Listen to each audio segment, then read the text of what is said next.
Good evening सगळ्यांना. तर आता वाजले आहे 8:30 आणि मी 8:30 वाजेपासून आपल्या व्लॉगला सुरुवात करीत आहे. तर मी अशी ना कॉटनची साडी वेअर केलेली आहे. तर महालक्ष्मीच्या जेवणाला चाललेली आहे मी. म्हणजे आमच्या शेजारी बसतात महालक्ष्म्या, तिथे चाललेली आहे. तर काल काही जाणं झालं नाही. महालक्ष्म्या बसल्या त्या दिवशी जेवण होतं तिथे. मात्र मग भरपूर ठिकाणी असतं माझ्या नंदेकडे. जसं तुम्ही कालचा व्लॉग बघितला असेल तर तुम्हाला माहीतच असेल की मी कुठे गेली होती म्हणून. त्याच्यामुळे तिथे जाणं काही झालं नव्हतं. त्यामुळे मग त्यांनी दुसऱ्याही दिवशी सांगितलं होतं आम्हाला की या दर्शनाला म्हणून. तर आता तिकडेच चाललेलो आम्ही. चला मी कुठे जाते तुम्हाला पुढे ब्लॉगमध्ये दिसेलच. तर व्हिडिओ स्किप न करता संपूर्ण बघा.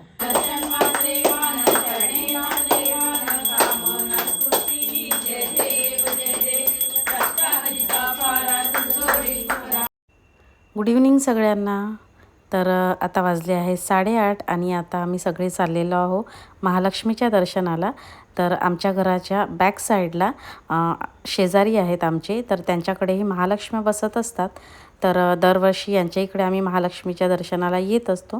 तर पहिल्या दिवशी आणि दुसऱ्या दिवशी जसं नाही जमलं येणं, तर आम्ही तिसऱ्या दिवशी म्हणजे महालक्ष्मी विसर्जनाच्या दिवशी येत असतो दर्शनाला. तर आज महालक्ष्मी विसर्जनाचाच दिवस होता.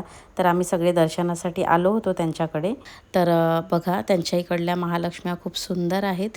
डेकोरेशन वगैरेही खूप सुंदर केलेलं आहे आणि महालक्ष्म्यांचे मुखवटे वगैरे सगळेच खूप सुंदर होतं. छान असं सजवलेलं होतं छान. आणि महालक्ष्मीचा शृंगार वगैरेही खूप सुंदर असा छान केलेला होता. तर मग आम्ही तिघीही जावा आणि मुलं वगैरे आम्ही सगळे घरचे सगळे आलो होतो दर्शनाला. मग दर्शन वगैरे करून घेतलं. तर महालक्ष्मीच्या प्रसादाला जी ज्वारीची आंबील केली जात असते तर ती मला खूप आवडत असते. तर तो प्रसाद वगैरे घेतला आम्ही. तर बघा 2.5 दिवसांचं माहेर असतं महालक्ष्मीचं आणि त्या 2.5 दिवसामध्ये ती आपले सगळे लाड पुरवून घेत असते. आपली हौसमौज सगळी करून घेत असते आणि आपल्यासोबत सुख, शांती, वैभव, त्याचप्रमाणे धनधान्य, लक्ष्मी सगळ्या गोष्टी ती घेऊन येत असते. आणि घरातील तिचं वास्तव्य हेच तिचं या सगळ्या गोष्टींचं प्रतीक असतं. तर याच ताई आहेत ज्यांच्याकडल्या या महालक्ष्म्या आहे. तर त्या सगळ्यांना हळदी कुंकू वगैरे देत होत्या. तसेच महालक्ष्मीचा आशीर्वाद म्हणून त्या सगळ्यांनाच ओटी वगैरे देत असतात. त्याचप्रमाणे महालक्ष्मीला आलेल्या ज्या बांगड्या वगैरे असतात तर ते त्या प्रत्येक सवाशिणीला देत असतात. तर तेच सगळ्याजणींना आम्ही आपापल्या हाताचा साईज बघून बांगड्या काढून घेत होतो. तर मीही स्वतःसाठी काही बांगड्या घेतल्या होत्या. तर चला सगळ्यांनी दर्शन वगैरे घेतलं आणि खूप छान दर्शन झालं. त्यानंतर मग जेवण वगैरे केलं. महालक्ष्मीचा प्रसादही मिळाला होता. तर चला मग निघालो होतो आम्ही घरी. गुड मॉर्निंग सगळ्यांना. कसे आहात सगळे? सगळे मजेत असेल, आनंदी असेल, तसेच स्वस्त असेल आणि असायलाच पाहिजे अशीच मी बाप्पांच्या चरणी प्रार्थना करते. तर आता सगळी कामे आवरलेली आहे आणि आता मला खाली आरतीला जायचं आहे. चला व्लॉगची सुरुवात करूया. आणि बघा छान अशा बांगड्या घातलेल्या आहे मी हिरव्या. काल तुम्ही व्लॉगमध्ये बघितलंच असेल की मी महालक्ष्म्यांच्या दर्शनाला गेली होती. तर तिथे ओटीमध्ये मिळाल्या होत्या मला या बांगड्या, ब्लाऊज पीस वगैरे. तर घालून घेतल्या मी. म्हटलं आता छान सणाचे वगैरे दिवस आहे तर आपण घालत असतो. नाही तर एरवी तर मग एक एक बांगडीच असते सहसा हातामध्ये घरी कामं वगैरे करताना. आता तशीच सवय पडलेली आहे. एकदम जास्त बांगड्या वगैरे घालून काही कामं वगैरे सुचत नाही. तर आता सणाचे वगैरे दिवस आहे तर घालण्यात येतात छान बांगड्या वगैरे. तर म्हटलं चला आता घालूनच घेते म्हणून छान अशा बांगड्या घातलेल्या आहे मी हिरव्या. तर चला आता आरतीला जाते. तुम्ही चला माझ्यासोबत आरतीला.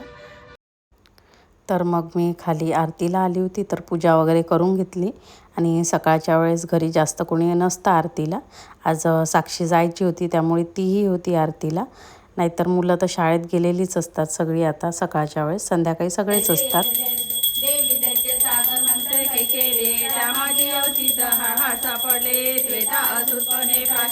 गुड इव्हनिंग सगळ्यांना. मी चाललेली आहे गणपती बघण्यासाठी. जे मोठे मंडळाचे गणपती असतात ना ते. तर अपेक्षाला नेलंच नव्हतं मी दाखवण्यासाठी आणि वेळही नव्हता मिळाला.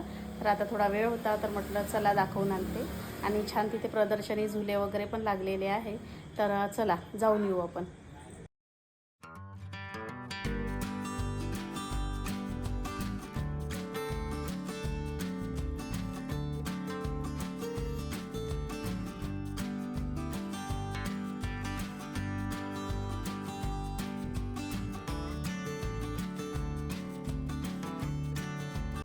तर मी, अपेक्षा, सक्षम, आस्था, आराध्या, साक्षी, सार्थक आम्ही 7 जण आलो होतो. तर मीच एक होती आणि माझ्यासोबत सगळे बच्चा कंपनी होती माझ्याकडली. तर सगळे आम्ही सोबत आलो होतो. तर जास्त काही लांब नव्हतं घरापासून, जास्तीत जास्त 1.5 किलोमीटर वगैरे आहे आमच्या घरापासून. तर खूप छान असा मोठा गणपती बसत असतो आणि डेकोरेशनही खूप छान असतं. त्याचप्रमाणे मस्त प्रदर्शनी लागलेली आहे इथे, छान दुकानं वगैरे. त्याचप्रमाणे छान मोठमोठे झुले वगैरेही लागलेले आहेत. तर मुलंही खूप एक्सायटेड होते बघण्याकरिता. तर म्हणून आज त्यांना घेऊन आली होती मी सगळी प्रदर्शनी गणपती वगैरे बघण्याकरिता. कारण एवढ्यामध्ये बाहेर जाणं सुरू होतं सारखं, त्यामुळे काही मुलांना मग आणण्यात आलं नव्हतं. तर म्हटलं चला आज दाखवून येते मी गणपती वगैरे त्यांना. तर इथे डान्स सुरू होता. काही पार्टिसिपेट डान्स वगैरे करत होते, म्हणजे आपापल्या इच्छेनुसार यायचं आणि नाव नोंदवायचं आणि डान्स करायचा, फक्त देवाच्या गाण्यावरच. तर तेच डान्स वगैरे इथे सुरू होते. तर थोडा वेळ आम्ही तेच बघत बसलो.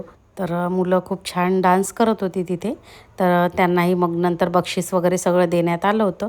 मात्र आम्ही जास्त वेळ थांबलो नाही, थोडा वेळ डान्स बघितला आणि मग गणपती वगैरे बघायचा होता. तर तेच बघण्यासाठी मग आम्ही पुढे निघालो. तर हा आहे मोठा मंडप, ज्याच्यामध्ये गणपती आहे आतमध्ये बसलेला. तर खूप छान असा मंडप सजवलेला आहे आणि बघा इथे अशा स्टिकरसारखे लावलेले आहे छान असे कृष्णाचे वगैरे. इकडे श्रीरामाची अशी मूर्ती वगैरे बनवलेली आहे छान. तर हे एंट्रन्स आहे. तर आतमध्ये मग आम्ही चाललो होतो दर्शन घेण्याकरिता आणि आतमधला जो मंडप वगैरे आहे तोही खूप सुंदर सजवलेला आहे. तर जिथे हा गणपती बसतो तर हे गजानन ग्राउंड आहे आमच्या इथलं. तर भरपूर मोठं असं ग्राउंड आहे हे. आणि जसं आता इथे गणपती बसलेले आहेत, तर यानंतर मग आता नवरात्रामध्ये इथे दुर्गादेवी देखील बसत असते, म्हणजे दुसऱ्या मंडळाकडनं. मग हा जो सेटअप आहे सगळा इथे डेकोरेशन वगैरे केलेला, तर हा काढून टाकतात. त्यानंतर दुसरा मग सगळा डेकोरेशन वगैरे होत असतं. आणि बघा इथे असं एक टाकी बनवलेली होती पाण्याची असं, आणि त्याच्यामध्ये सिक्के वगैरे टाकलेले होते. आता ते का टाकले होते ते मला नाही माहिती, मला दिसले तर तुम्हालाही मी शेअर केले ते. बहुतेक मनातील काही इच्छा वगैरे पूर्ण व्हावी आणि त्यासाठी काही मनात बोलून मला असं वाटतं की ते सिक्के वगैरे तिथे टाकले असेल म्हणून. म्हणजे अशी एक अंदाज आहे माझा. असा काही तुमचा एक्सपिरियन्स वगैरे असेल तर तो शेअर करा, मला सांगा त्याबद्दल. तर बघा भरपूर अशी गर्दी होती आणि बाप्पा तर तुम्ही बघूच शकता, खरंच खूप छान होते आणि छान अशी मोठी प्रतिमा होती त्यांची. आणि डेकोरेशन तर काही बघायलाच नको, खूपच सुंदर होतं. आणि प्रचंड गर्दी होती इथे. आणि आता 10 दिवस नाही, 12 दिवस असतात हे गणपती. मोठे गणपती आहे त्यामुळे उशिराच विसर्जन होत असतं. तर एवढेही दिवस इथे खूप गर्दी असते आणि बाजूला प्रदर्शनी वगैरे आहे, त्यामुळे तर अजूनच जास्त गर्दी असते इथे. तर मुलांनाही खूप छान वाटत होतं, ते त्यांच्या एक्सप्रेशनवरून कळलंच असेल तुम्हाला. तर इथे काही मुली छान तयार होऊन आल्या होत्या डान्स वगैरे करण्याकरिता.